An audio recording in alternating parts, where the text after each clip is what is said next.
Welcome to Deco Guide, the only app designed to help you navigate your college and career journey in the quickest and most affordable way.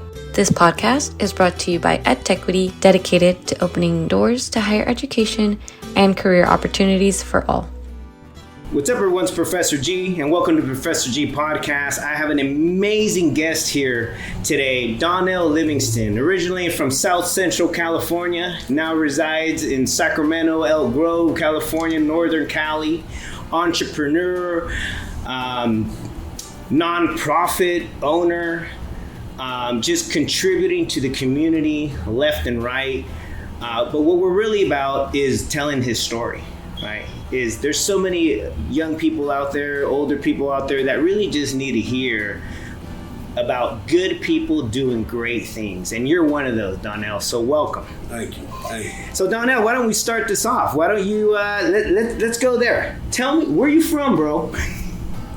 Originally, I'm from Los Angeles, California. You know, was born in Compton, California, moved to South Central Los Angeles around 86. All right. And from there, you know. And so wait, so you're in LA. Mm-hmm. You're going to school in LA. Yes? Where did you start off at?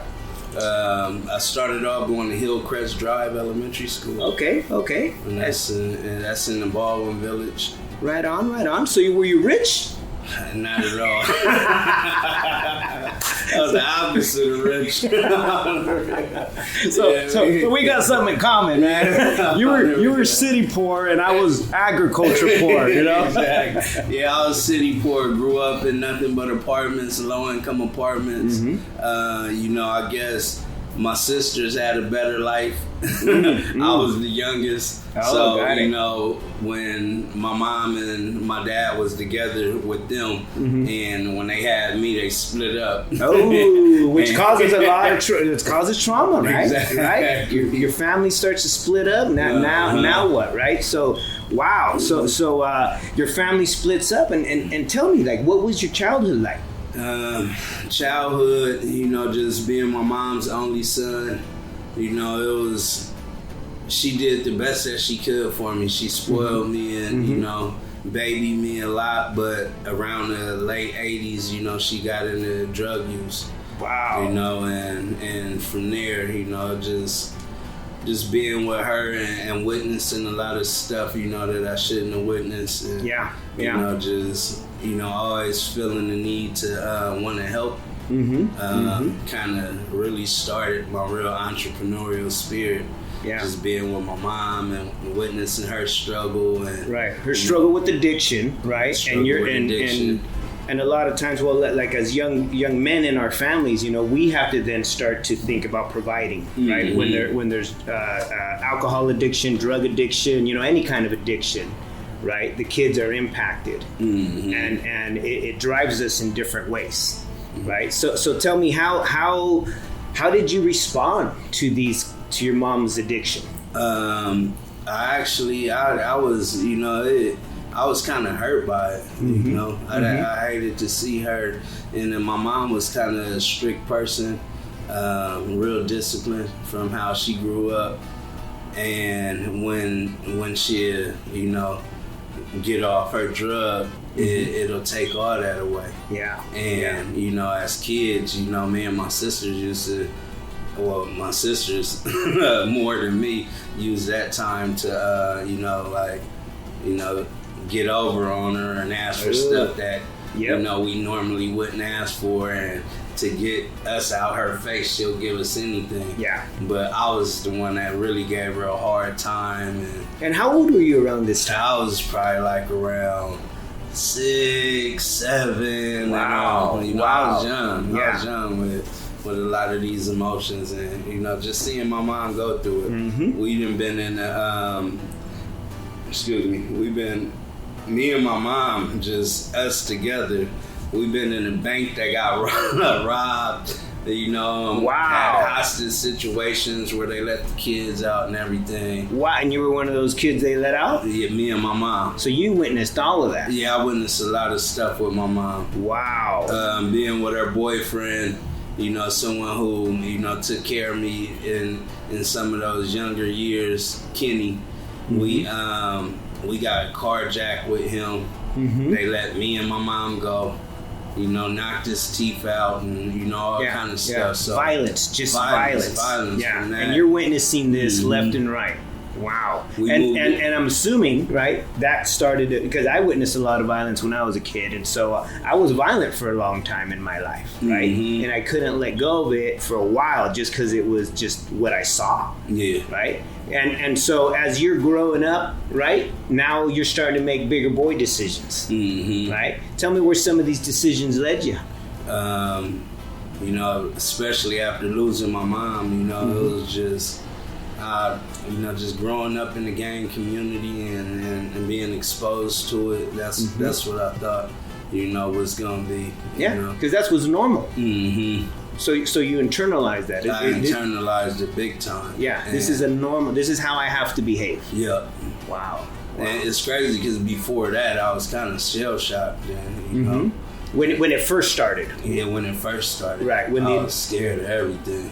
Wow. And, you know. And then you lose your mom along the way there. Yeah, 96 was when she caught her first long bid. And that was the longest, you know, that's when everything happened. So she gets incarcerated. She gets incarcerated first. How much time did she end up doing? 3 years. Wow, and how old are you? At that time, I was like 12, 13. Whew. So, you know. So what happened to you? My dad came, you know, to pick me up.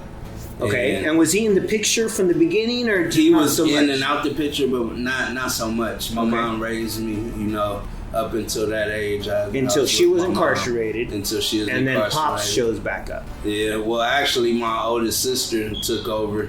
Okay. And, you know, she was around 19 or something. And so all of a sudden she has a child, you. Yeah, and my other sister. Your 19-year-old sister now has literally 2 kids to take care of, besides herself. Yeah, and this is in 9th grade. This is my first year in 9th grade, and man, it was crazy. We stayed in a studio apartment with a pull-out bed, and rats, roaches. Yeah, gangs. Yeah, and this was, you know, it was crazy. We stayed in the middle of Mata Salvatrucha hood. That's MS. Yeah, the MS. So, yes. They had a whole lot going on, and they ran the neighborhood.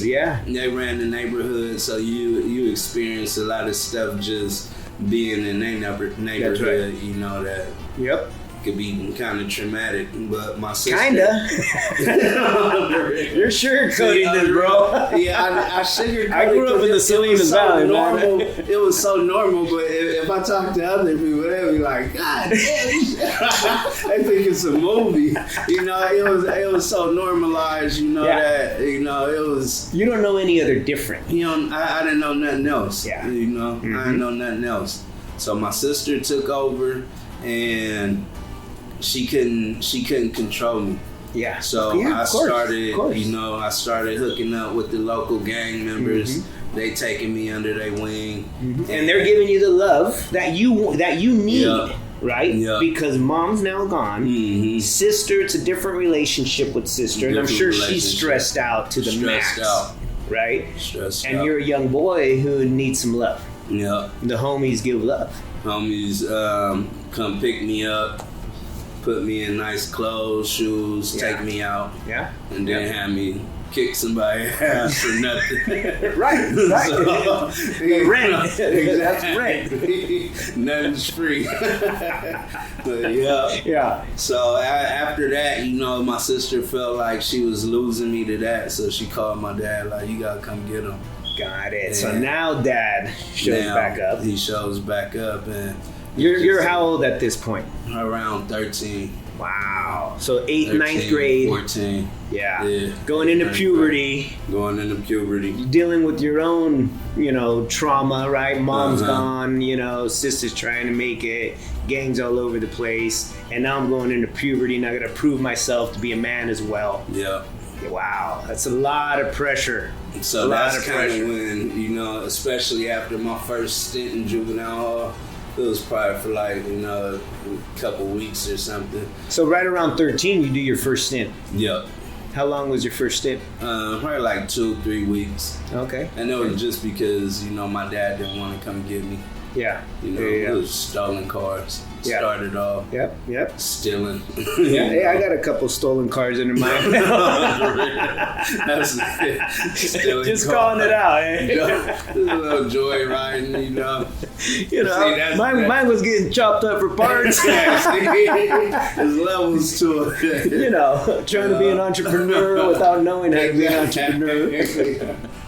But so you're 13, you're 14, you're entering high school. When all this is happening. Yeah, that was my 8th grade year. In the 9th grade, I kind of dropped out. Okay. And then my dad came and got me after that. So did you attend high school or anything in the LA area or anything like that? I went to Dorsey High for about 90 days, and this was the school, we coming from elementary. Mm-hmm. And all the schools are segregated. Mm-hmm. Either you go into a blood school or a Crip school. Got it. Yeah. Where I was raised, I ended up at the blood school where all the bloods go. Wow. And you kind of. No, I grew up in Salinas Valley, so it's the Mexican thing over there. It's the Sureño schools and the Norteño schools. It's the same thing. It's just a little different, right? Yeah. So, wow. Okay, so you last 90 days there. Last 90 days there, that's when my sister was like, I pretty much didn't do nothing. We set up, tagged on walls and benches. You went there for a little mini vacation during the day and then back to the streets. Yeah. So wait, let me get this straight. When your dad, is your dad the reason you end up in Northern California? No. This is all still happening in LA. Yeah. Okay, so dad's in LA, mom's incarcerated. Mm-hmm. You go to this high school where you ain't gonna last, right? Then what starts to happen? I started actually getting locked up. Okay. And another juvie, another stint. At this point, my dad just, I kind of rebelled against him because, I felt like he wasn't there enough. Yeah. And I felt like he wasn't there enough for my mom. I had a little more, rage towards him. So our relationship just was rocky from the jump. Wow. And from there, started stealing cars and doing little stuff to get arrested, and got on juvenile probation. And he was pretty much, telling them like, keep him. Yeah. So, after, the crimes start, escalating, they had a reason to keep me. But, That's right. He was going to the probation officer. And just saying, I don't want him, I can't handle him, just hang on to him. Yeah, because I'll leave the house. He'll lecture me, and next day I go and get high at the park, and I never come home until they're calling him. We have your son at the police station. Come pick him up. And they like, don't keep his ass. And then they like, oh, you going to juvenile hall again? So I did that, man. I did that a lot. I did that a lot.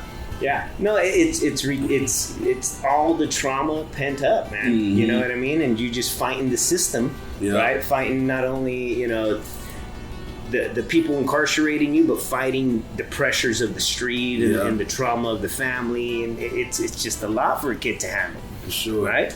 And so tell me more about your high school experience, like that age, right? So now you're between 14 and 18, right? You're still screwing up a little bit. They're locking you up, but you're nothing too big to keep you, right?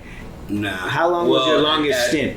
At that point, around I say 14, probably the end of my 14th year. That's when they was trying to keep me for 24 months. Wow! And these are placements in juvenile camps. I got kicked out of probably 3 of them, and this was when my dad wouldn't come get me. Yeah. So and these juvenile camps, you got kicked out because of the violence. I would imagine you're fighting inside. Yeah, you got to prove yourself. People picking on you all day long, and you can't give them up. You can't lose. You gotta. You got to fight. Yeah. And so now what? I mean, you've gone to some camps. Some camps, right? Some juveniles, every juvenile hall in LA County, about 3 camps. They sent me to a lockdown placement. Got kicked out of there. They sent me. You're just resisting. Yeah, I'm just resisting at this point. I'm my own person to me at this point. Reluctant to be oppressed. Yeah. So from there, the judge ordered me right before CYA, you know, because that was like the ultimate. Like, everybody was like, hey, you're going to prison now. It's over. So, you know, he gave me one more chance to send me to the ranch. And, and where's the ranch at? It's in Los Angeles County, but the valley side. It's in Chatsworth. Okay. And it's a boys ranch with a lockdown boys ranch where they kind of separate you by age and cottages, and you know they give you more of a counseling, more counseling treatment than like the camps just lock you up and turn into a little prison. Yes, you know? yes. So this is a little more intervention. It's a little more intervention. It's more dealing with, you know, the emotional and psychological side of why we're like that. Yeah, why am I behaving this way? It's yes, okay. All right. And you were there for how long at the ranch? 16 months. And is it literally like a ranch? Yes. Well, when you say ranch, I'm thinking of like farm animals, kind of like on 5 acres. Now it's on probably like 20 acres. Oh, okay. Without the animals or nothing. Just it's called Rancho San Antonio. Okay. Open space, kind of boys ranch. Boys ranch. We had dorms. They were called cottages. Okay. According to your age group. Yeah. You know, they had them all around. One big chow hall. One big. They had their own school there. Integrated, segregated. It was integrated. Okay. You well, according to your age, you know. Yeah. But you were mixed in with the raza. You were mixed in Asians, whatever. It didn't matter. And my cottage, that's my boy Johnny Magayon. Right now, he's from Fillmore, and he came in young too, and he was a heroin addict. Wow. And that was as a teenager. That was my main boy. We the only 3 left out of everybody in cottage. Wow. You know. Yeah. One that's of still our boys, kicking. That's still out. Yeah. That's still out. My boy Johnny, he in Bakersfield, he a preacher. His life was so hard. He turned into a preacher, and you know, man, I salute him. And the religion saved him. Yep.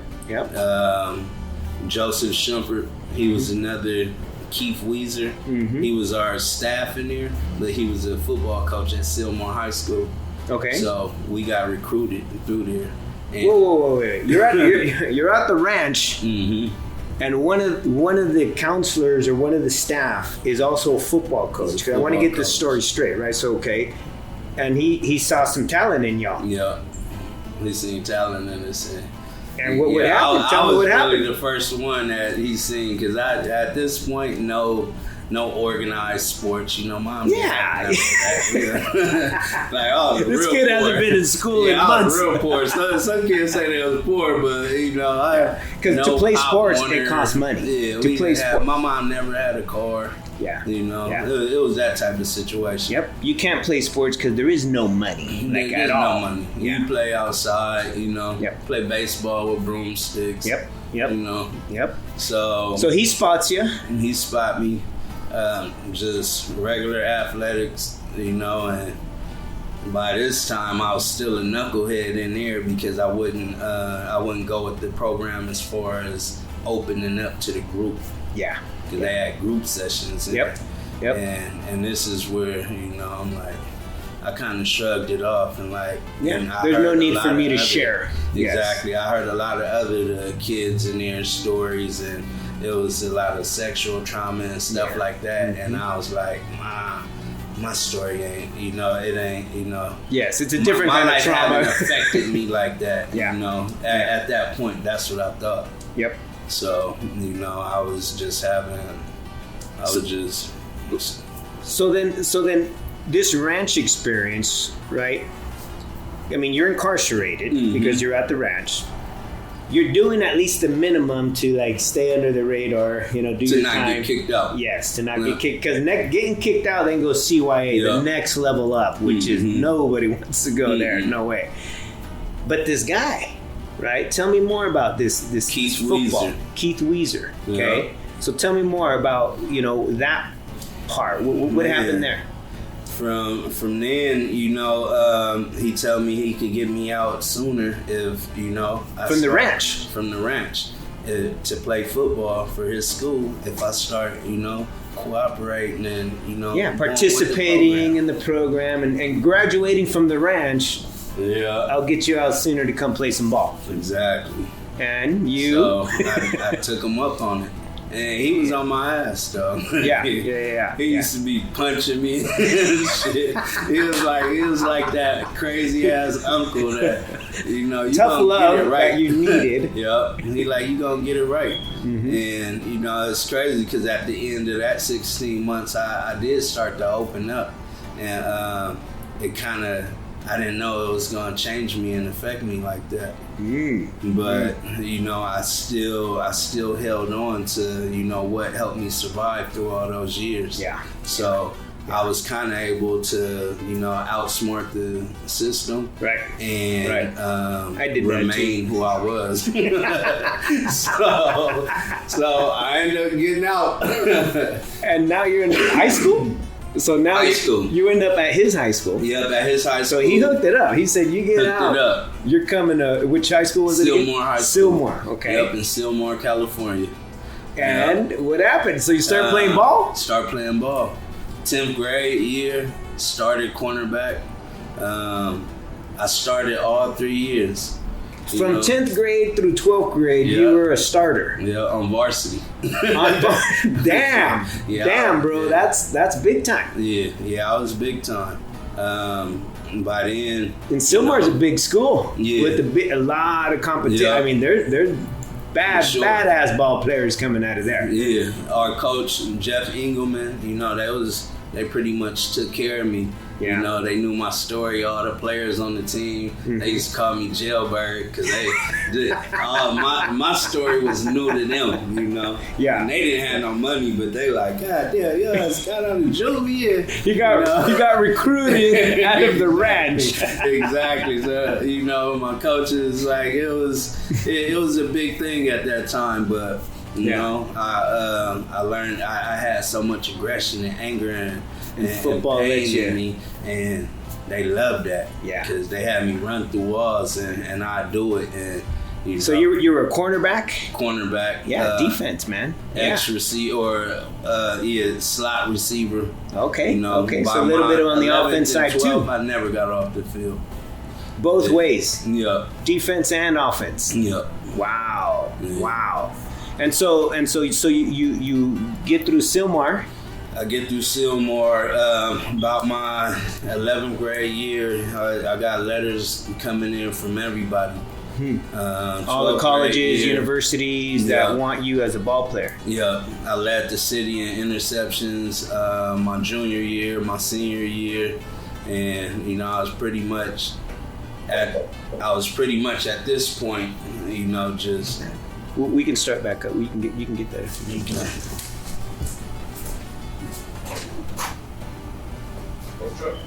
You taking anybody yet? Nah, I'm doing an interview right now. But I could get you out of that. No, a half an hour more, maybe? Yeah.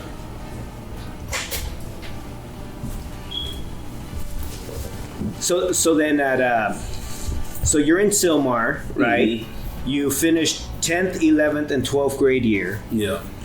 You're now getting recruited, right? You're getting letters from all these Division I schools, and I mean like the big schools. That Nebraska, Michigan. Michigan was who they had me on the phone with. By my senior year, and I had everything. And you're living where? Where are you living at? Well, when I got out, I was living with my dad for a year, and then by that next year, it was still, like I said, the conflict with dad. I still kind of felt, I felt the way because I felt like he gave me to the system. So, it was still a lot of rebellion that I had, and static between us. So I think after my sophomore year, I told him, hey, I got somewhere to stay. Your dad, you're telling your dad, hey, I got somewhere to stay. And where'd you end up staying at? I ended up staying with, it's like my family that I met in the street. I ended up fighting for their son one day. Yeah. Their son brought me home like, oh yeah, he protected me, and they took me in like a son. They loved me. Wow. So they ended up moving closer to my school. Yeah. So now you have at least a safe place to stay. Got a safe place to stay. You're playing ball. You're getting recruited. What curveball life throw at you then? Like I said, this school, straight football school, my coach ran it. I had my grades, I had SAT scores, everything to get recruited and go to the next level. But they had a math and English exit exam.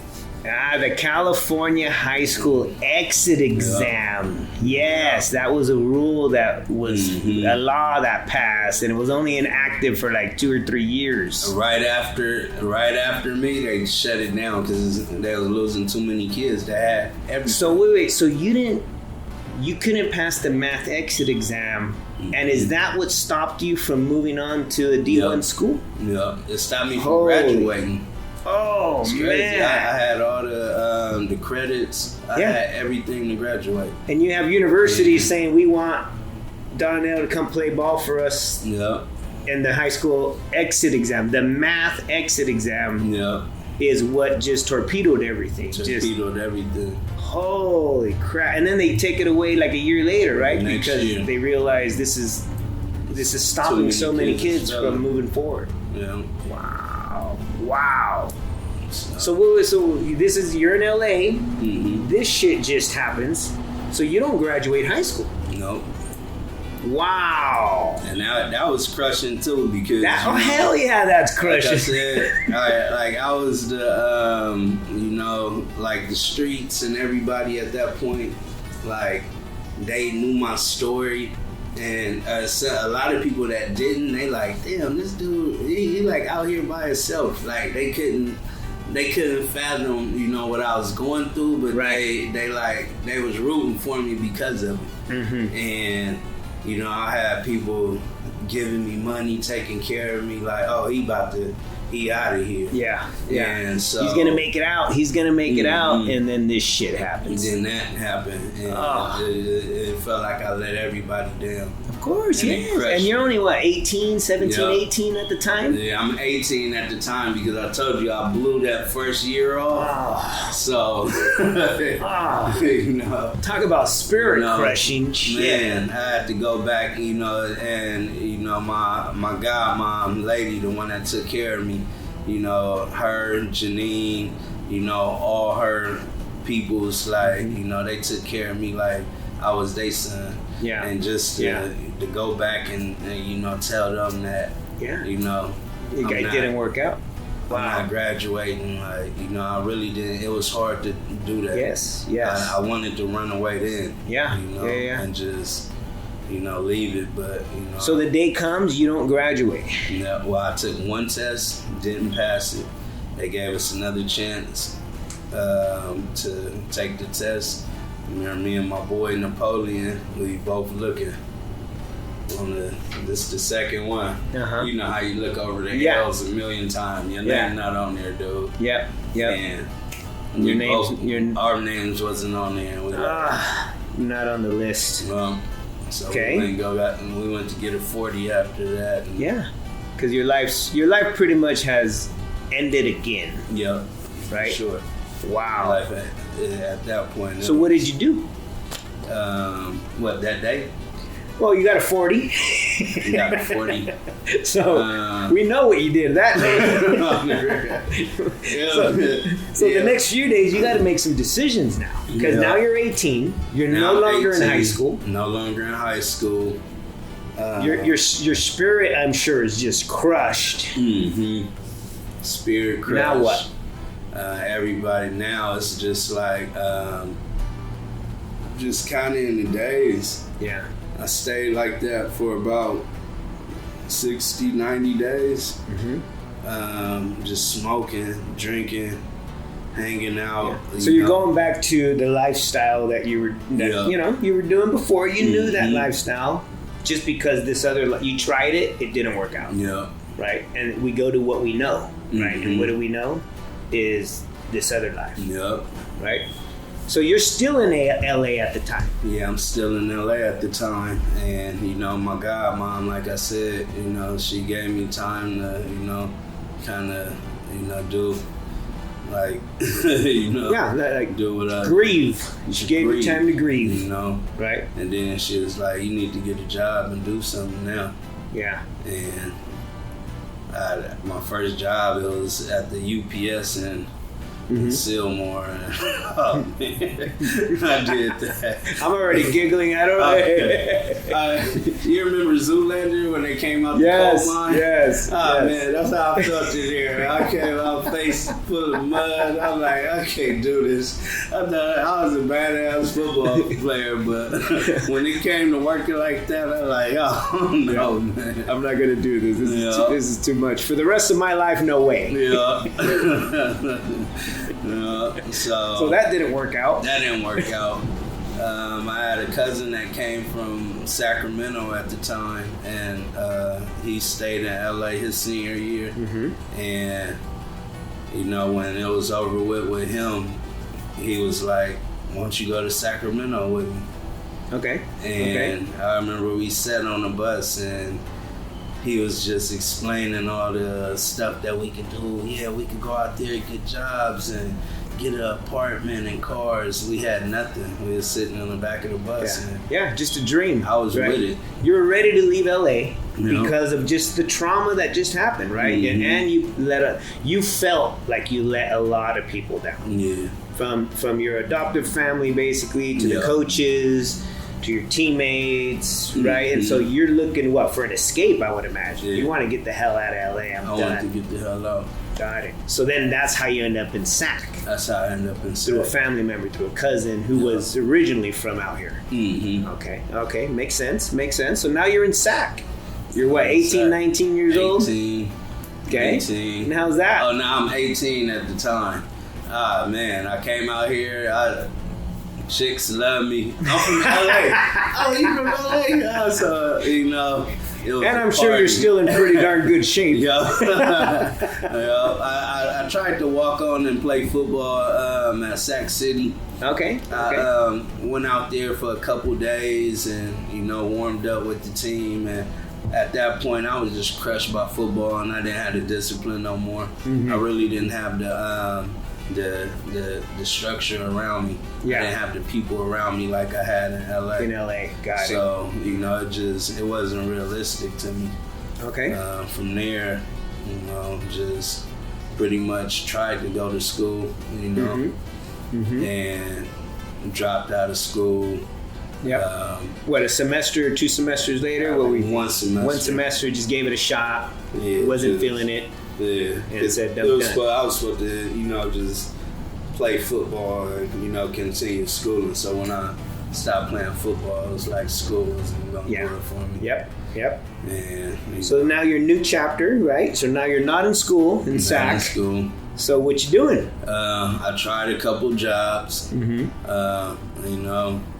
Start smoking weed a lot because now I'm in Northern Cali. I quit a couple jobs because I was too damn high. Yep. So my auntie had gave me and my cousin, another. I got 30 days to get out of here. Yeah. And the ultimatums, like, hey, you guys are screwing up. It's time for either shape up or ship out. Exactly. Right. So we went through that. I ended up, my cousins my cousin's boyfriend ended up splitting up with her, and he needed somebody. I guess he had evictions on his name, so my name was clean. He said, "Hey, you can come live with me. You just put it in your name and give me $300 a month." Yeah. So I was out of there, and kind of we had our own little bachelor pad. Yep. I started construction, working for my cousin, remodeling homes, but before this, we was running out of clothing stores with clothes and stuff. Just doing anything to kind of stay in the loop and keep up with the Joneses. So it's part of the lifestyle, right? Because there is no resources. And when there's no resources, there's no money, there's no real opportunity. You got to do what you got to do. Yeah. And so you were doing that. Yeah, just fell out of the loop with the job, situation. Yep. Just didn't feel like there was no connection here. They'll hire me and try to get work out of me, but I just still felt like an outsider when it came to employment. So it's hard for me to stay at a lot of jobs. And it's because of everything that has happened, right? And what you've learned. Your survival skills are street survival skills, right? And sometimes, when I was heavy street survivor skills, I lost a bunch of jobs too. I just didn't understand that there's a different behavior and kind of that has to happen, right? You tend to learn that, from just being employed. Yeah. Right? Job after job after job. And I understand the kind of very similar situation. So my cousin got me the job remodeling homes. I was working with Dennis. He was a Vietnam vet. And that's I felt this sense of connection.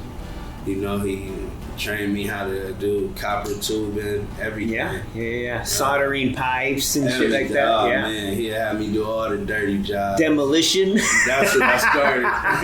You're demo, bro. That was all demo. Here's a hammer. Exactly.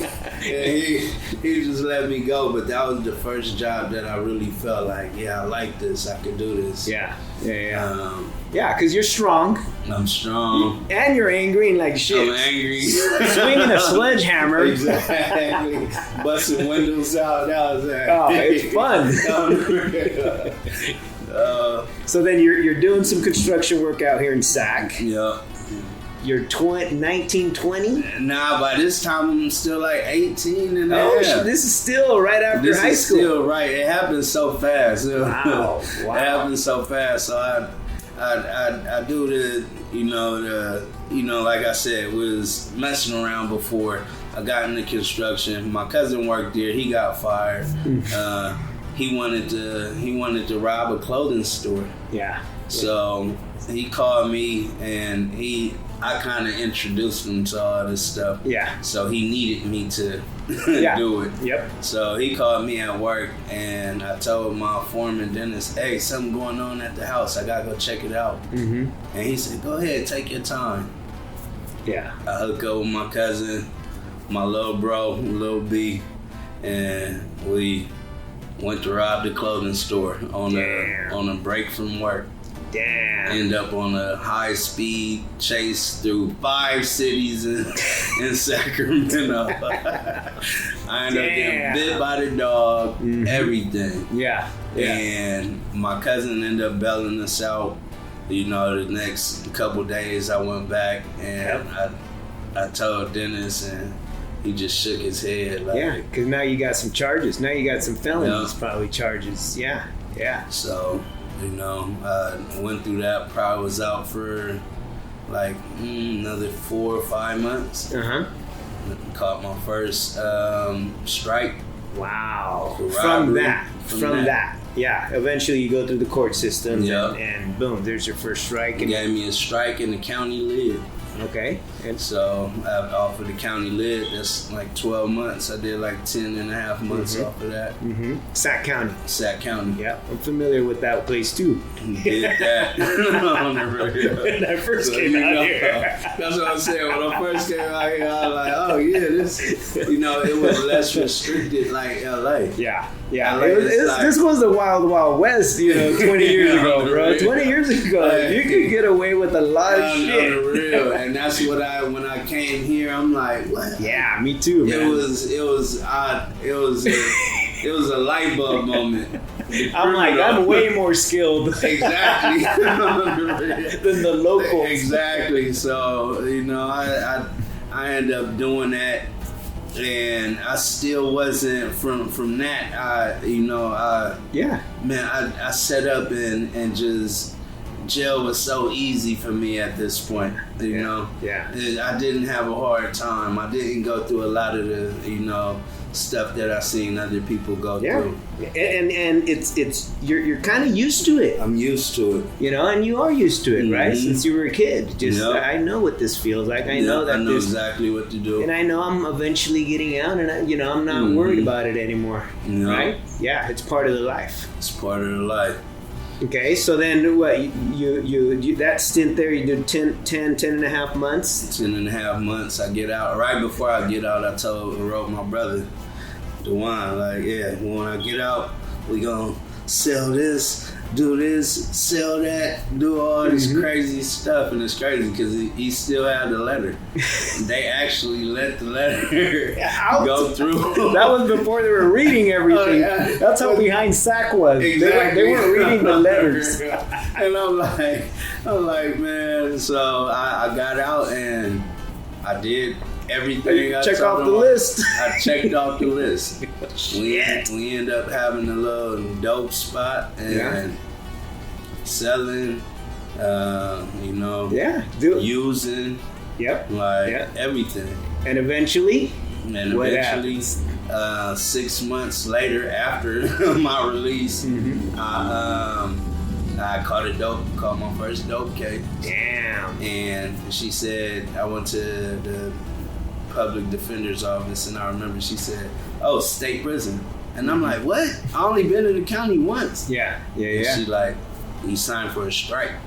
Damn. And that's how they was getting people. Yes. The 3 strikes ruined Latino and African American males. For sure. I mean, we're the victims of that 3 strikes and you're outlawed in the mid '90s. For sure. And it only affected our population. Yeah. It took literally our men off the streets. And that was the the case for the maxed out prisons, and that's all it was. That was the whole population. Yeah. And it was crazy. It was crazy going through all that. And wait, so back to what she told you. She was, now you're going state pen. Straight state pen. And I'm like, what? I only been to the county one time. Right. And I'm used to seeing people get chances. Yep. And she said, nope, you signed for a strike. But that strike, I didn't have to get that. But when they told me state prison, or county led in a strike, I took the county led in the strike. But I would have got a grand larceny. It would have been a nonviolent crime and halftime, and I probably it would have been a slightly different road. So when I came back, now we talking about enhancements and everything else. So so that second one, you ended up at state pen for that second one? Not yet, because I had bailed out from that and was kind of fighting my case out outside. And I went to court one day to turn myself in, and they had told me that I was just joking, like, I don't want to turn myself in today. And they had told me that the prosecutor wasn't in, so you get an extra month. Okay. And so after that, it was like, I just blew it. I went on the run. Yeah. I ended up, the last month of freedom. Yeah. So you're going off. I just went on a robbing spree. Yep. I hit for a lot of money.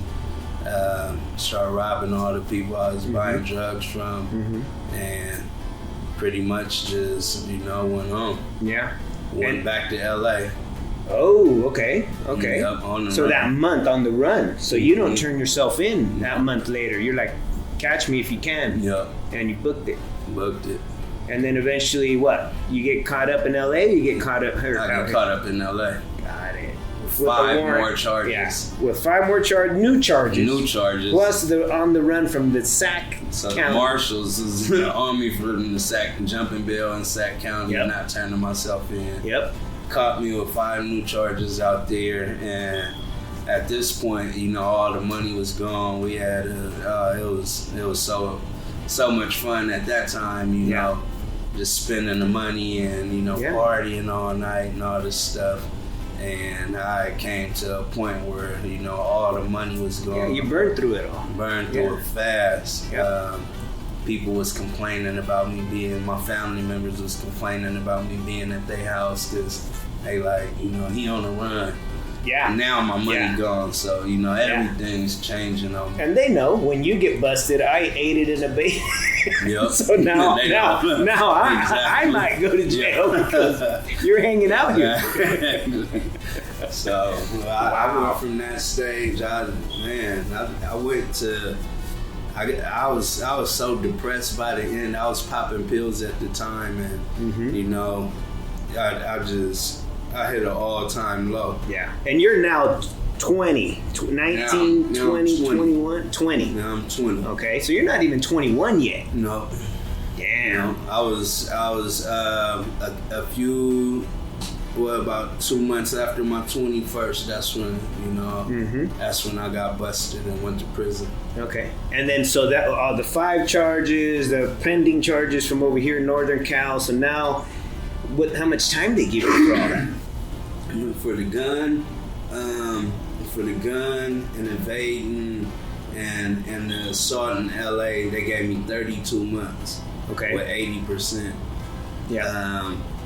Sac County was giving me another 32 with 80 for the drug case. By the time I went out, that I still hadn't dealt with Sac County about the drug case yet because I had to do the LA time.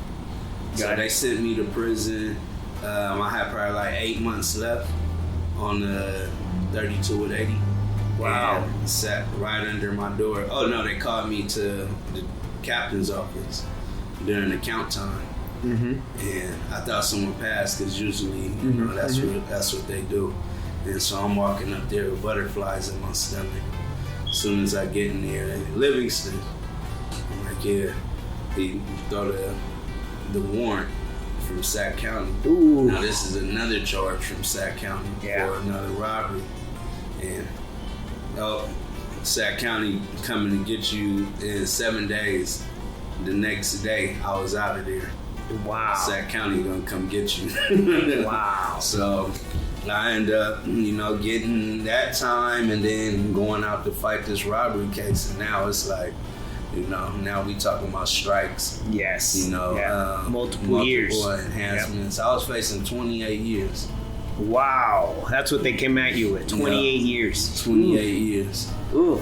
So my mom, it's crazy, around that time, she was out. She had got me a lawyer. Because she's now out of prison, right? Did she clean up? Did she do, you know? Nah, she was still dibbling and dabbling. Okay. She got me a lawyer, you know, around that time. And it's crazy because the lawyer, at whatever she did to get the money for the lawyer, she got busted. Ooh. So when I did my 9 years, she did 9 years also. Wow. So me and my mom, you know, it was crazy. So doing 9 years at the same time. Like I told you, in 96 she went, I went. Now again, as a she went and you went too, you know, for the same amount of time. Yep, same amount of time. Wow. My mom got out probably a year after me. Wow. So we corresponded through prison letters. Yeah. She had all the crazy chicks in there sending me letters. Yep. You know, but yeah. And so you did 9 years in total for both seven LA. and a half off of 9. Got it. So And that's the LA stuff and the SAC stuff kind of put together. Yeah. Okay. They kind of, whatever the highest number is, they just clump it all in together. And you have to do 80% of this, or whatever it is. Now at this point, this is another strike, so I went from 80 to 85%. Okay. So that's literally 2 weeks off every year. No good time. Yeah. Yep. So that's how I ended up doing 7 years, 7.5. Wow. And this is, and you end up in multiple, you in those 9 years, you've gone to different prisons. They move you all the time. And so what are the different prisons you've done time at? I did time at Chino State Prison, Lancaster State Prison, Chuckawalla State Prison. Like I said, I started off at Chuckawalla, then I went back out to court and got the 9 years. Then they raised my level, so now they raised me to a level 4 prison. So I went from Ironwood to where else we go? After the riots in Ironwood, they sent us to Arizona, and these were the private prisons that they're setting up. From there, I've been to Solano. I ended up paroling from Folsom. Got it. And while you're in prison, you got to do what you got to do to survive, but you're also, from my understanding, starting to take some classes. Yeah. Right? Yeah. So you start taking some college classes, just doing something to what? Why'd you choose to start some of your college classes? At the time, well, I choose to get my GED at the time because that's right, because you never graduated from high school. Yeah. Oh, okay. So where'd you do your GED? And I got my GED in Chuckawalla State Prison. Okay. And this is Blythe, California. Yeah, desert. I got cousins there, bro. That hits 120 degrees. It's the hottest, man. I got some primos that I visited like twice, and I'm like, bro, you guys are like lizards out here, man. Exactly. So I was just to do something and get out of my cell. Those first 3 years in prison, it was the Mexican mafia had put a green light on all blacks in LA County. Ooh. Because of something that happened with the Crips. Yeah. And it was riots for the first 3 years, and it was just bad. Constant violence, constant jumpings and fightings and shanks, whatever. And that's how they ended up sending, a lot of us out to Arizona. They was trying to split these groups up that kept going to different prisons and getting and jumping again. So, I ended up out there, and before out there, they had us locked down. So I was trying to get my GED to get out the cell. Yeah. So, that was how I started it. Okay. Just because you need a break because you're 23-hour lockdowns, right? That drives people insane, man. So you need to distract yourself. So you decided, hey, you know what? Let me get my GED. Might as well finish this thing, right? So you're able to do that. And then after that came, you figured out how to start doing college classes in there somehow through the community colleges? Yeah, because I was at that time, if you get your GED, you're going to be in the library kind of talking to more progressive dudes that, that have figured it out. That's exactly. Yeah, there's this other shit you can do. Hey, you can do this, you can do that. And, I went in there and just passed my GED the first time. Yeah. And from there, it was like, they got Coastline Community College and all this. And, I started it was all free. Yeah. So, I needed something more to do. Yeah. Then, I was institutionalized. I was used to doing time. It wasn't that hard for me. I understood psychology a lot. So, absolutely. I used it to my advantage. And I knew how to, I didn't, it wasn't like I was just picking my battles, but I knew how to keep myself out of stuff, and I knew when to react. And, so I just needed something more to do. So reading and getting in school was the way I challenged myself. Yeah, to pass the time and challenge yourself, learn some new stuff, and either apply it to the good or the bad. Don't matter. You're learning, right? Exactly. You're understanding behavior. You're understanding just how to work the system. Yeah. You know, that's how I had to figure it out. I can work the system, right? But within the rules of the system. And that's exactly how it was. You know, it was like it was turning me into a smarter criminal. Absolutely. And, you know, I really thought, like, you know, it's crazy. 'Cause I was telling somebody, one of my clients, he a teacher, and I was telling him the other day, because he was asking me, hey, you read these books? And I'm like, that ain't nothing. I did essays on books that I read. I was telling them the first time I read Art of War and 48 Laws of Power, my mind was on strategic bullshit. Yes. And then I read them later with a different perspective, and I got something totally different out those books. Yes. Same with Malcolm X book. I read, that was the first book I read in juvenile hall. I took that and created this, oh yeah, they're trying to get us in this rebellious, you know, fighting, and when I read it later, I'm like, damn, he's saying something different. It hit way different, and you were in a different state of mind. I was in a different state of mind with all of your experiences, a little bit older, right? And now you look at the same book differently. Same book, right? Just total different message, right? The message that Malcolm X wanted to give exactly. Exactly. Not the. Sometimes we misinterpret things when we're young. Exactly. And that's getting down doesn't mean getting down. Exactly.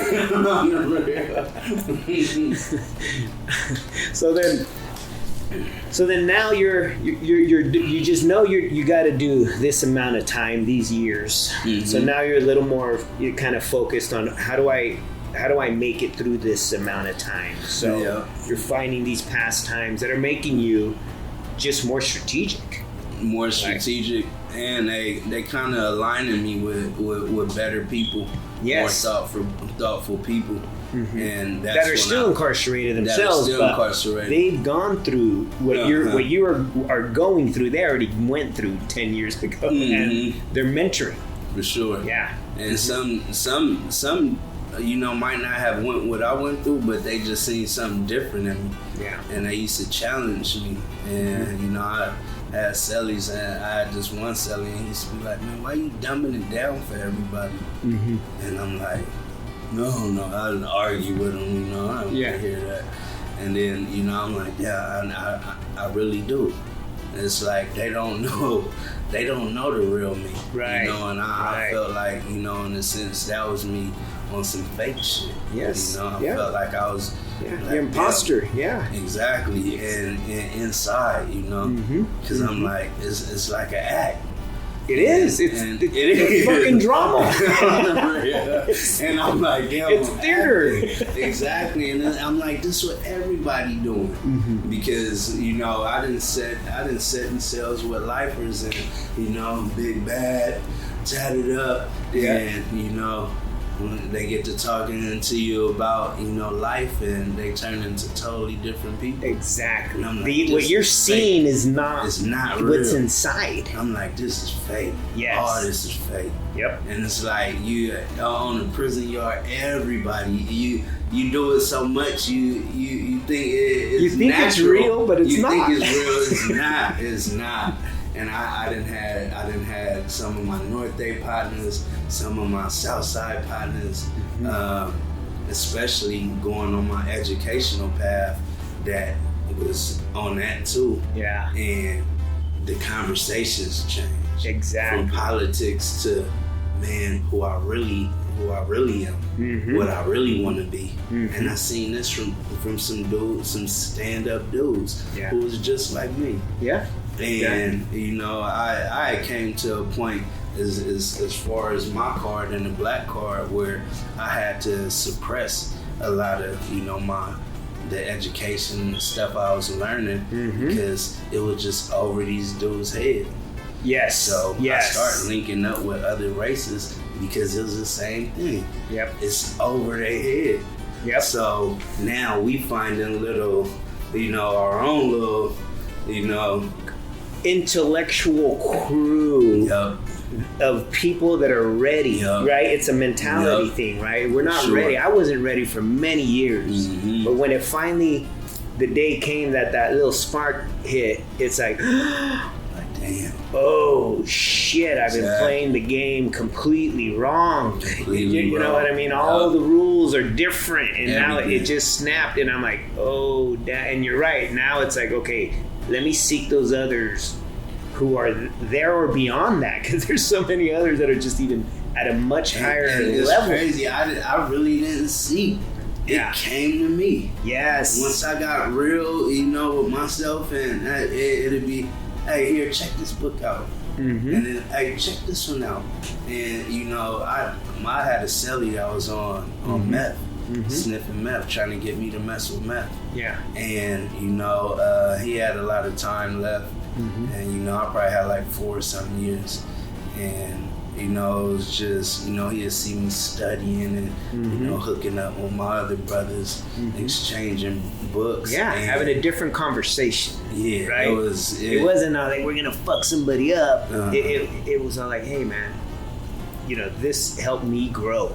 For sure. I'm sharing it with you. Maybe it can do a little bit growth as well. And then you share with me anything you got that'll make me grow. At that time, yeah, they didn't want to hear that. Yeah, he didn't want to hear that. Yeah, your cellies are like, it was over his head. Not ready. It not really ready. made him envy me more. Yeah, but I had been a callous convict for so long. He knew that they knew they couldn't do nothing to me. Yeah. They knew they just couldn't run up on me. I wasn't no pushover. Yeah. So I'm still holding on to this too. But he's seeing a different side and seeing who I'm associating myself with. And it's like, if they could have, they would have. But I was still like in the loop of. And the game kind of respects that, right? Because I remember when I was in it, it was like, those are now the new philosophers. And that's what you become, right? You're a veteran, a veterano. Exactly. But you're thinking so much more strategically and globally, not only of self, but also of the whole game, right? And it's a mad respect that the people that aren't getting out, right, the lifers, a lot of them do, bring that back to the younger ones. Some of them don't. Some of them won't. Some of them are just constantly going to be on that one side, but those ones that grow enough that can then share, it really changes the younger ones, man. Sure. Wow. So then you're having this experience, and it's now changing the way you look at the world. Yep. Right, you're still a homie, because I'm still a homie, but I look at the world very differently. Right? I like to say I put on different sunglasses. Exactly. Right, when I'm in certain parts of town, I got to put on certain sunglasses, but when I'm in another part, I can take off those sunglasses and put on a different pair. For sure. And look at life through a different lens. And just being able to do that and code shift, right, wherever you're at, is huge. Exactly. And so then. Hey, 9 years. Of those 9 years, you did a total of what? 7 years, 6 months, and 2 weeks. Okay, so then you get out, man. What year did you get out? May 15, 2012. 2012. It's 2012. 11 years ago. Yeah. Almost 12 years ago. Yeah. Okay. Now you're out. Now I'm There's out. got to be what's the transition here? I mean, you get out. The transition. Oh man, see, I created this new player in my mind that was gonna be able to use education, all the knowledge and stuff that I got. The experience, all from my books, and it empowered me until I got out, and then I'm like, oh shit. Everything. The routine is different now. Exactly. And it's like that for a lot of people who get out, you know. And especially for me, being able to leave prison with 52 college units and invest so much money into. You got now your high school diploma, your GED. You finished that. You're like 3 classes away from an associate's degree in college. you're now out. I'm out. What's going through your head, man? Man, I've been gone so long. I lost all my self-esteem. I didn't have no confidence. It was hard. Even though you're free, everyone says, "Oh, you're free now." Yeah. No, you're not. Nah, you're not. Nah, you're not. People was telling me, "Oh yeah, they accept tattoos, and oh you'll be cool." Man, I got out there looking at me like. I'm talking about, and then, you know, people say, "Oh, it's just black people looking at me like, yeah, you know, because it was different. You could tell I just been incarcerated. Yes, I still had that on me a lot, so it was like, you know, I just didn't feel worthy. Yeah, the discrimination. It's even worse now. It's even worse. It's even worse. Because now I'm an ex-felon, right? Now it's even worse. Now it's from even before. Worse. It was easier before. Way easier. Now you're really feeling it. Now I see it. I see it way more. Now, you know, like before, it's like I was so far in my own world. Like I didn't even care. I got discriminated on. It just was what it was. Yeah, and now you eyes wide open. Yeah, to society. I feel it. To you. Yeah. And where you fit in this whole society. Yeah. So it doesn't sound like it was welcoming being free. Not at all.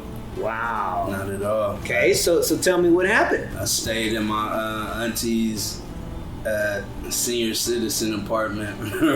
So you get paroled to your auntie's senior citizen apartment house, and you're 20 what? I'm 29.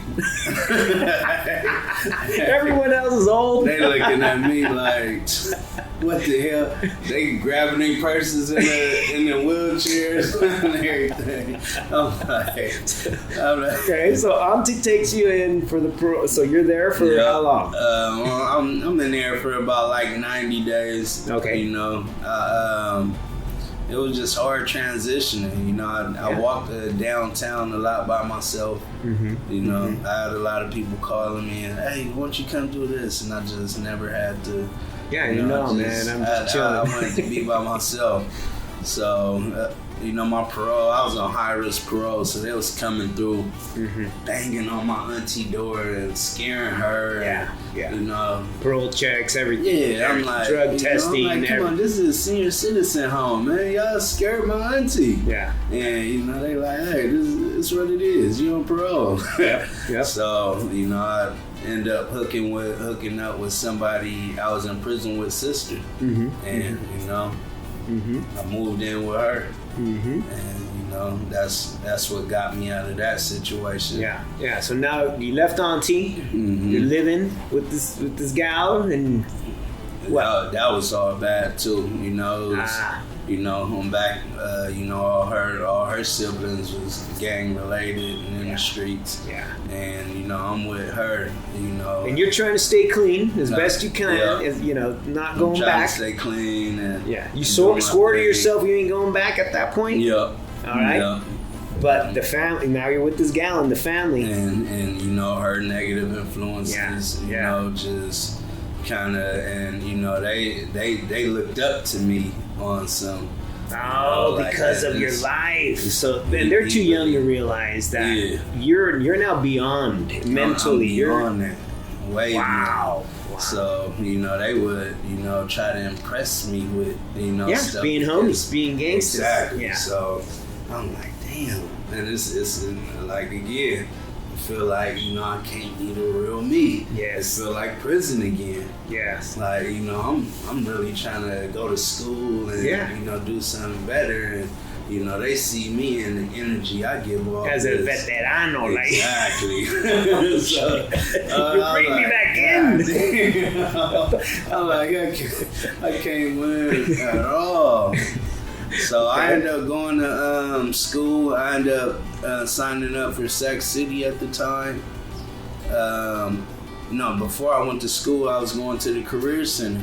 And I hooked up with Gregory Williams. And community. This is a community center. Yep. Where? In Sac Town? In South Sac. South Sac. It was on Franklin and Florence. And it's an open community center. Community center. Anyone can walk in. Just walk in. They treat you like family. They feed you. They get you on the computer working on resumes, and they just help you transition. Yeah. And I went in there and talked to Gregory Williams, told him my story, how I ended up where I was, and he put me from number 36 to number 6 on the list for a grant. A grant for what? It was at that time. It was in between. It was for either barbering, what's the other one? Culinary arts or construction. You can use it for. So I had picked barbering. I wasn't no barber before. Nothing. You never cut hair in the joint. Nothing. They cut your hair. You weren't the barber there. So I cut my hair a year before I got out. I never cut my hair. I had long hair in prison. So I cut my hair off thinking, I could blend in with society better because I was, I wasn't a bald-headed guy. They like, man, you got tats on your face, man. You should have just left the fucking hair. He got me on the list, and they paid for your barber school. They paid for my barber school. At that time, I was to get out of the chick house I was living in. I went to school all day. Barbering from 9 to 4, and then from probably like 5 to 9. Just avoid going home. City. Avoid going home because if I go home, shit can go down. Yeah. It wasn't really shit to go down. I just didn't want to be around that negative space. Because it drained me at that point. That's right. I had seen so much violence in prison that it came to a point where I hated hearing people get knocked out and they head hitting the ground. Like it'd turn my stomach. So it's like I was just I wanted to sick run of it. away. I'm just sick of it. Just sick of it. Just give me another environment. And they was striving off of that. We did this and then. We fucked up so and so. Exactly. And I was me too, man. It turned me off. Like, Same. It made me look at her a certain way, and I'm like, this ain't me no more. I can't do this. Wow. So I ended up going homeless after getting all my I took some more classes at City College, and then I finished my barber license in 16 months. Nice. But after that, So you got your license now from this program. Yep. Right. And what was the gentleman's name again? Gregory Williams. So he was a big part of that initial transition as soon as you got out. Very big part. And then I'm sitting at Ambition. Yep, that's it. Tell us a little bit about Ambition. So that was another thing, and if you pay attention to all the names of my businesses, it's all regarding my life. So Ambition was the ambition to become a better person and a businessman, and I started that. So Ambition Barber Studios, right here in Elk Grove, California. And you're working it, man. You're an entrepreneur. Yeah. You're your own boss. Yeah. Right? And you're still taking care of the community. Yeah. Because I come in here, the community's here. The community right here. Right? Community right here. And you're a counselor. Yep, for sure. Right? Because that's what barbers do. Yep. And sometimes I'm getting counseled too. That's right. So that's what this space. When I left another shop, it was 15 barbers. You kind of get drowned out and you just focus on the money. But when I came here, I wanted to, create that environment and that vibe for even the youth to come in here and see and hear something. And want to be here, right? Exactly. And hear a different message, right, than what they may be normally hearing at home all the time. So. Yeah, and that's And so you've been this shop here. You've been barbering now. How many years? I got my license 2014. 2014. So almost 10 years. Yep, full on barbering. Yeah, I've been in here 3 years. 3 years here in the Elk Grove, May 15th. So what's the address out here, just in case someone wants to come back? The address is 9093 Elk Grove Boulevard, Suite 202. Right Elk on. So Grove, for them to make an California. appointment, what do they got to do? You can just call. Give me the number, man. Give me the number. 916-872-0725. You know, call. Make text, your appointments, man. You know, call, text, make your appointment. Come on in. Yeah. Check us out on Google. You know. Right on. That's Ambition Barber Studio, Elk Grove, California. But that's not the only thing you're doing. Nah. Tell me about these other two ventures you got going on. So the Dude brand, that's the for-profit clothing line. So you have a clothing line called the Dude brand. Yep. Okay. Tell me how that came about. That came about around 2017. My nephew was skating in, you know, he's LA area, South Central LA. Okay. He had just chose to do something different than, you know, they normally do where he grew up at. And I wanted to put something behind him to encourage him to keep going and you know, be who you are. So I started the Dude brand. His nickname from the family is Dude. So I created the Dude brand to be a minority skateboard apparel company. Because of what you saw. Because of what I saw. Skating was keeping him out of the same lifestyle that maybe you followed, right? And it was a distraction for a lot of kids. Sure. A lot of kids of color, right? And you wanted to give them a clothing brand that's them. Culturally relevant, right? By people who understand that lifestyle. People who understand that's a part, you know, that they could connect with. And so you have your own clothing company, right? The Dude brand. Where can I find your clothes? You can find my clothes. Well, we actually at the pop-up shop in the Arden Mall in Sacramento. Right on. And that's right across from the Arden Mall. That's the Arden area. I don't know the address, but that's right across from Forever 21. Yep, in the mall. Right on. Right. The dudebrand.com. Is live, you know, website. So you can go either to the Arden Mall in Sacramento or get it online. Yeah.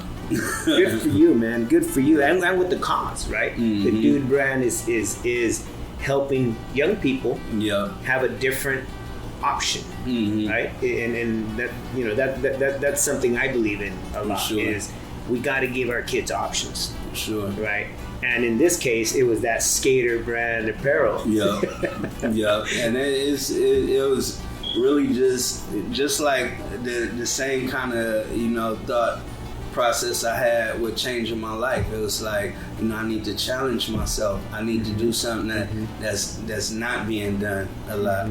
So, you know, when it came to, you know, the name, keeping the name neutral and everything, I wanted to get into the space, but I know I'm not accepted. You know, I didn't have people just think like, damn, the Dude brand, like, damn, that's you? Yeah, and completely. And I'm like, you know, the Dude brand. I'm like, we doing cowboy hats or? Exactly. So, you know, it's like just challenging myself and really giving me, you know, more of a workload to, you know, keep me busy and keep me focused. That's right. And be more of a testament to, you know, the youth. Like when they see me doing my thing, it's like, damn. So this is amazing. So you own two businesses, but there's more. Yeah, there's a little bit more. Tell me a little bit about this other venture. All right, well, that's the nonprofit, the Dude Brand Foundation. So you founded a nonprofit. Yep. Called the Dude Brand Foundation, right? Which is a 501c3. 501c3, that's right. Okay. 2020, so a couple years, 3 years in. Yep. And what do you do with that? With that, I pretty much, you know, we do advocacy. We do feeds, homeless feeds. Wow. You know, we just pretty much connect with the you know, super disadvantaged. Yes. You know. Yes. And housing insecurity, homelessness. Yeah. You know, mental health. mom and pops on drugs, you know. Yeah. It's just connecting with the people that, you know, like society kind of, you know, they're invisible, bro. They're invisible. Exactly. The homeless, we treat them as they're invisible. Exactly. Right? You walk by them and, you know, and it breaks my heart, right? Because their life is probably the most vulnerable. For sure. Out of anyone's For life. sure. And so you're doing your part.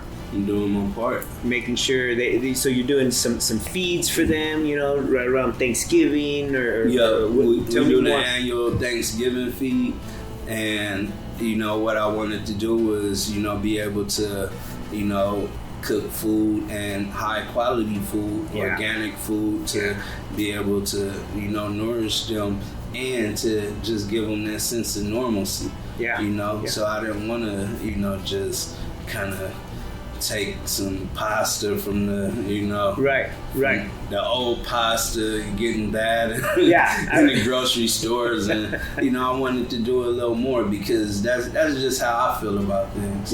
You know, that's just how. This ain't no leftovers. We actually made the food for y'all. Right? It's actually make a big old pot, give the family they have, and then go pass out the rest. So it's something that, you know, I feed my family, I eat myself. And that's how I feel about that. And the beauty of it, it's not just feeding people, it's engaging with them.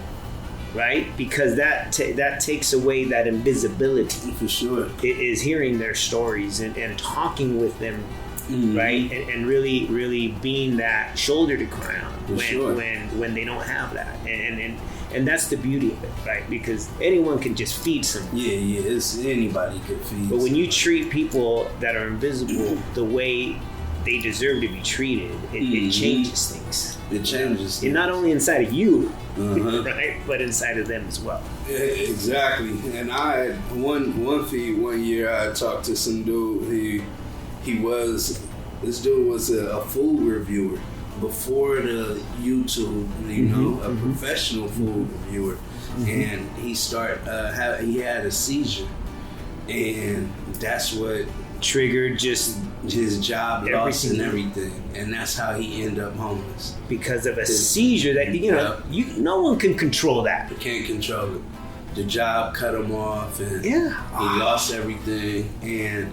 You know, I'm talking to him, and I'm like, you know, and a lot of people think, oh yeah, they're on drugs, they're crazy, you know, they got their preconceived notions about them, and it's like, this dude been successful before. That's right. And he was let go because, you know, life circumstances. Exactly. Just random shit. It can happen to anybody. That's right. And he was, you know, he had been at that camp for about 9 months. And he was looking, you know, I guess the state had said they were going to offer him something, and he was just waiting in limbo in between time. Wow. So I'm like, these is regular people. You know? Just got a bad card, you know, that any of us can get. Anybody. Any of us. I mean, I remember just a few years ago, you know, my mother-in-law, same thing, just got dementia. You know, that... in an aggressive dimension. I'm like, wait, she was healthy. What's going on? And it's these kinds of like diseases that can hit anyone at any time. And could totally derail everything you had built. And it has literally, none of it's your fault. But people, the way we look at it is, we discriminate. Society discriminates. He deserves to be out there. He don't want to work. You know, which is a complete false. You know, like, man. And it'll be the same thing. How I think, you know, they was probably looking at me like, oh, he don't want to do good. It's like, I don't really know how to do good. That's right. You know? That's right. If you take it back a couple years, and that when I start really, especially psychology, helped me, you know, go in reverse to see like. So when, you know, anytime I'm dealing with kids, when they come in here, you know, even on the streets, I'm never looking at, like, right now, what I see. Something happen. Yes. And it was, you know, that's what... I learned not to judge books by their cover. Exactly. You know, people say that, but most judge books by their cover. right? And they judge people by the covers. No, I know exactly what you're talking about. So it's more of the process. Yeah. You know? Yep. Like, it's, you know. There's self-enlighment. When you kind of know, you're like, don't judge that child by the way they behave. You don't need to put them on a behavior plan. You put them on those kinds of plans in school, it starts to derail all of them real quick. And let's be real. Black and brown get put on those plans way faster than anyone else. And that just derails potentially so many of our kids. They separate them. Yeah. And feed them shit. You get shit. Exactly. You know, but when you feed them right, you know what happens. You feed them the healthier stuff like your food, the knowledge. You end up with a different package, man. And way different. Just so proud of you, man. So proud of what you've done. It's just killing it, bro. Killing it in a whole other way, right? In terms of inspiration, in terms of overcoming the many obstacles that are systematic.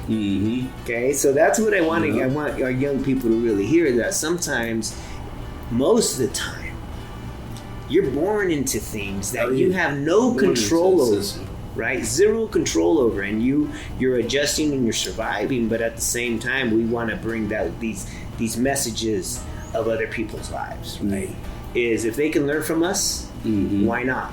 Exactly. You know, and I'm hoping that this reaches those young black and browns, right? That live lifestyles like us, but can make those change, or that are currently incarcerated and will need to make those change, or if you're not getting out, because so many of our brothers are not going to get out, right?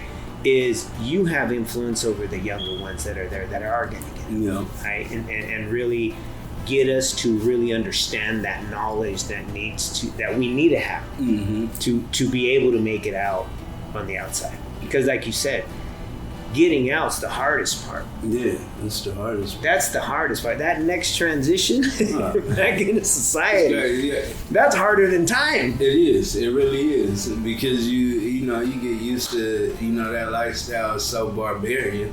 Yeah. It's like, and then you got to deal with civilized life. And you got to deal with, some more gatekeepers. I went to parole asking for everything, and they sent me to the county building. Wow. They didn't give me anything. They're like, go over there.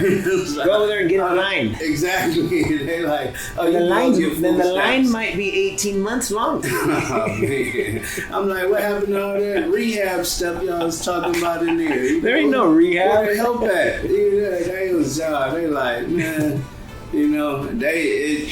I had one, my last PO, he had told me, he had let me off parole because he like, you boring, man. He like, you're boring. Like kicking indoors and chasing people. He wants to be on the hunt. Exactly. And y'all gave me He was coming to my studio. I had my barber license at the time. I was working a graveyard shift. Everything was A1. Yeah. And he like, he was upset that I don't get to chase you, man. He said, I'm like, you're a pro, man. I like kicking indoors and shit. I'm like, hey, thank you. But that's, that goes to show, like, the system is programmed to reincarcerate. Sure. Right? And that's why at Inspírame, and we're building Teco, man, to really try and help people learn and understand how to make it through, like, high school, right? Exactly. GEDs, high school completion. How do you get a certification from a college, that's short and that can make you some cash to really start to build upon that? How do you get a degree? How do you understand that? Because let's be real, they don't teach us that in school, right? My high school counselor was busy suspending me. Exactly. Me and my homies, we weren't in the classes that got you into the university. Why? Exactly. Right? We're smart people, man. Shit. You put me in any environment, and I'm gonna survive. That's how I am. On the real. That's how And that means any environment. You drop me in Beverly Hills, I'm surviving, bro. Exactly. But you drop me in the hood of the Salinas Valley, I'm surviving. That's exactly. You take one of these other book smart kids, they ain't surviving, bro. They gonna be looking for a way out. They gonna lay down and die. But unfortunately, the system, hey, Yeah. we didn't build it. And that's it sounded to me like you guys are introducing the fundamentals, and that's how I feel like that's all I needed, just the fundamentals. Yeah. And I learned that in football a lot. That's what my coaches used to. The fundamentals. It wasn't about my style or every time I tried to do me, it was kind of outside of fundamentals, and that's where I fell at. Yeah. And once I started changing my life and seeing things for what they are and seeing things with a different perspective, I'm like, damn, it's the fundamentals don't change. That's right.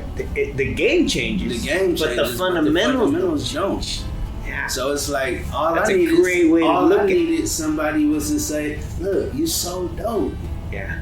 Look, and so once I started reading business, It's selling dope. Marketing, public accounting, management, product management, supply chain management. The fundamentals don't change. I'm like, when you're beating people up for respect, it's the same thing as the professional world. Same thing. The same thing. The people with the bachelor's and the doctorate degrees, they have to beat up other people exactly to get to that level of authority.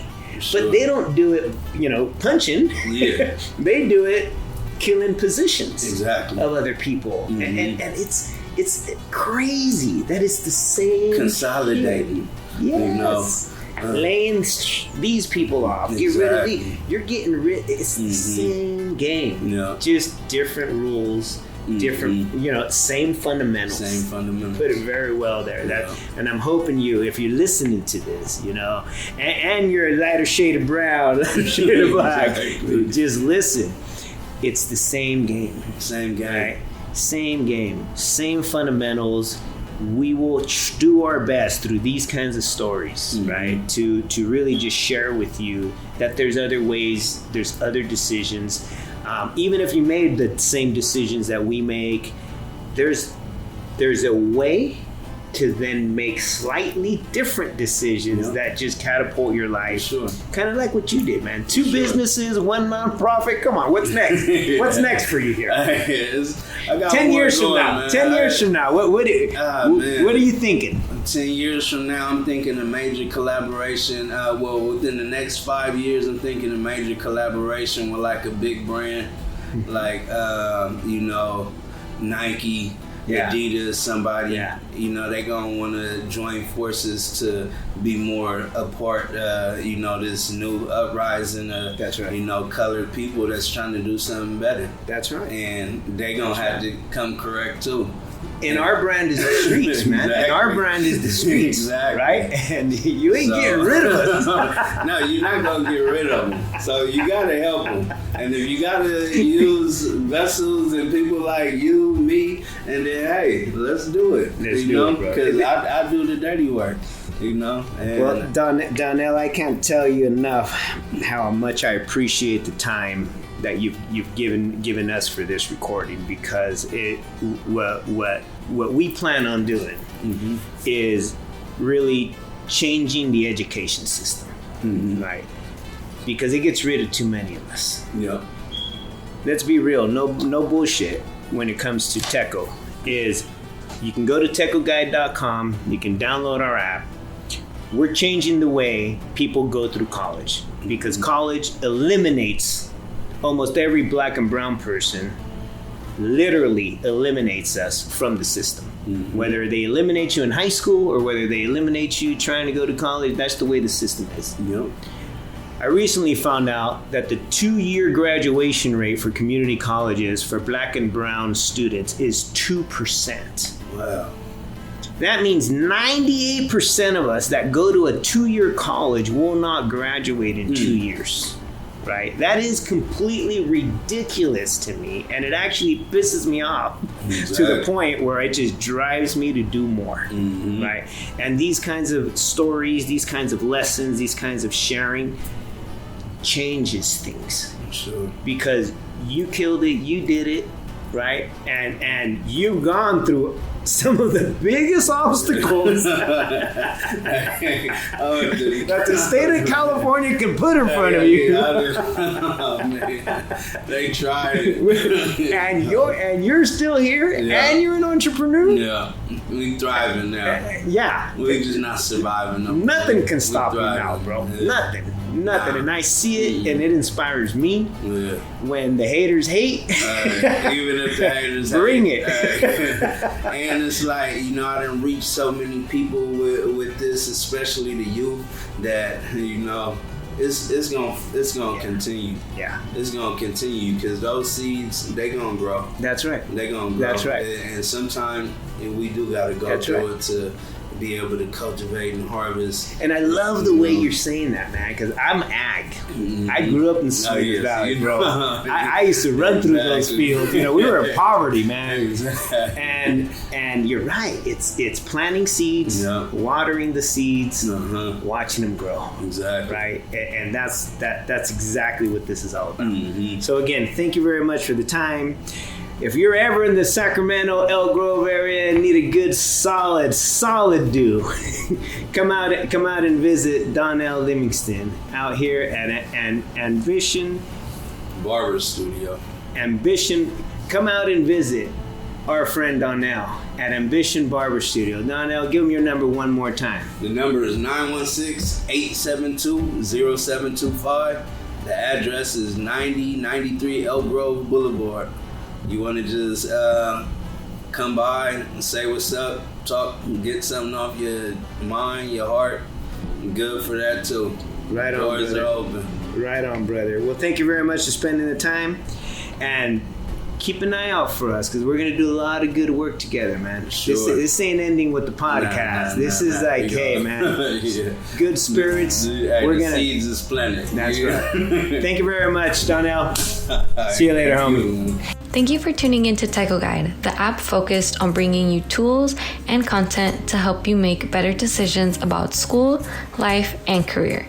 We hope this episode has inspired you to pursue and excel in your own educational and career journey. Don't forget to subscribe, follow, and share.